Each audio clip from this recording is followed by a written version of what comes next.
Assalamualaikum warahmatullahi wabarakatuh. Bertemu lagi dengan saya Sabrina Putri Semua Pertanyaan untuk Sobat Kita dan Struktur FT. Nah, kalian akan menjelaskan tentang cara mengatasi kecelakaan saat melakukan proyek ilmiah sekolah. Jadi kita tahu bahwa proyek ilmiah sekolah itu banyak sekali mata pelajaran yang memiliki proyek-proyek.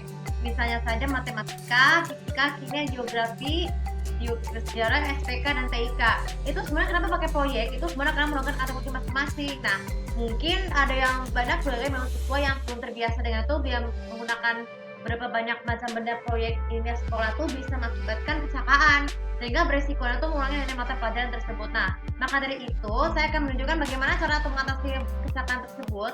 Pertama tuh pelajaran matematika. Misalnya kalau kita bisa membuat tantangan, bisa membuat maket bangunan ataupun ini, pastikan harus diajarkan, bantulah teman-teman. Jadi bantulah teman-teman sekelompok untuk membantu membangun maket rumah ya, bisa matematika nih, maket rumah atau maket ilmiah tuh bisa ini supaya tidak mudah kecelakaan karena terkotor-kotor. Ataupun kalau bahasa fisika, kalau misalnya tangannya cedera atau banyak menulis angka ya, pastikan harus jeda dulu, jangan sekali-sekali misalnya sembarangan menulis terlalu sering ya, supaya tangannya tidak mudah kaku. Terutama yang kemudian yang kedua tuh fisika ya. Kalau terutama fisika itu pastikan harus bertanya dulu kepada guru bagaimana cara melakukan betul, baik pengukuran, baik itu cara menggunakan magnet ataupun cara menggunakan roller coaster supaya tidak mengalami insiden terpleset ya. Kalau misalnya ada banyak mobil yang jatuh ataupun listrik ya, kalau listrik harus diajarkan dulu ya, harus ditanya dari anak berpengalaman supaya tidak kecelakaan ya. Terus kemudian itu juga kalau masih fisika nih, kalau yang fisika ya, pastikan harus, yang paling penting harus bantulah teman sekelompok untuk mengatasi insiden kecelakaan tersebut ya, supaya lebih jelas. Atau kalau bisa ikutan dilatihan dulu di rumah untuk mengikuti dari video tersebut. Kalau kimia, nah karena kalau kimia itu kan caranya kan suka bikin bom nih. Bagaimana cara mengatasi kecelakaannya? Yaitu adalah harus betul-betul, jadi pastikan saat kita menuangkan setiap cairan ke tabung yang lain itu harus pelan-pelan, jangan buru-buru supaya tidak mudah berceceran ke ini ataupun ke baju ya. Karena kan kimia itu kan ada cairan berbahaya, jadi makanya harus hati-hati ya.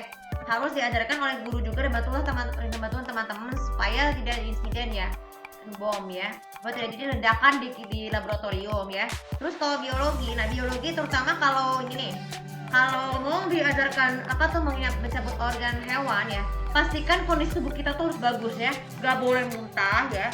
Jadi bagaimana cara mengatasi muntah? Banyak minum. Jadi kalau mau misalnya jam istirahat nih, sebaiknya jam istirahat tuh sebenarnya makanan yang porsi yang cukup, jangan banyak supaya tidak ini ya. Atau sebagai kalian bawa dari rumah, bawa pulang bawa masker supaya tidak masih komo ketika disuruh ambil alat organ hewan tersebut. Jadi ini ada tugas nih. Terutama biologi yang lain tuh ini apa namanya?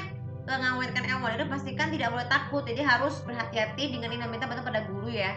Lalu kemudian untuk geografi nih, kalau geografi kalau mau apa namanya mau membersihkan kelas itu pastikan, kalau mau pastikan ruang kelas itu bersih, jadi kecelakaan itu supaya airnya tidak mudah tumpah ataupun karena pasir atau tanah yang kotor, supaya kelasnya tetap bersih.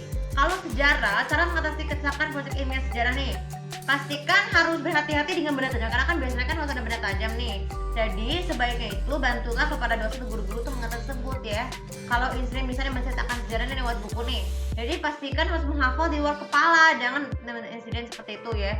Kalau misalnya terlalu suaranya habis kehabisan nafas, ya udah berhenti, jangan terlalu banyak bercerita, secukupnya aja, dan penting yang harus bagus.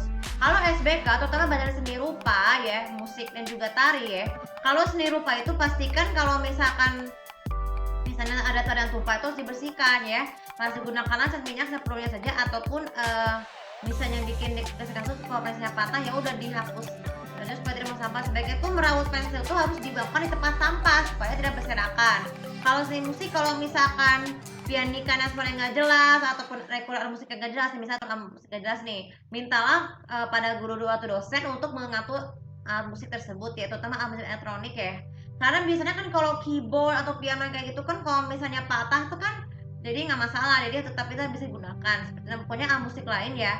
Nah, jika menemukan gitar atau biola yang dawainya putus, ya udah jangan dipaksa dipakai, harus pakai yang lain ya.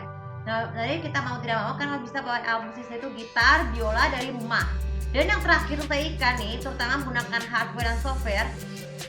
Kalau jika keyboard dan mouse tidak bisa, ya udah jangan dipaksain, pastikan keyboard dan mouse itu harus dalam keadaan baik dan jangan biarkan hidup, kalau terutama kalau mau meninggalkan ruang foto sekarang mati listrik ya, mati lampu maksudnya ya. Terus kemudian kalau software jika bisa ya tiba-tiba memorinya penuh, ya udah mintalah kepada dosen untuk menghapus file-file yang tidak perlu, terutama bekas-bekas murid yang lain sudah menggunakan file tersebut ya. Nah itulah bagaimana tips bagaimana mengatasi kecelakaan saat melakukan proyek ilmiah sekolah ya. Oke, untuk di sekolah baik dari TK, SD, SMP, SMA dan juga universitas. Oke, untuk itu vlog kali ini semoga bermanfaat. Dan jangan lupa biasa tuh follow sosial media aku, komen, subscribe channel ini, tahu bagaimana cara kalian untuk mengatasi kecelakaan saat lakukan proyek ilmiah sekolah. Terima kasih, assalamualaikum warahmatullahi wabarakatuh.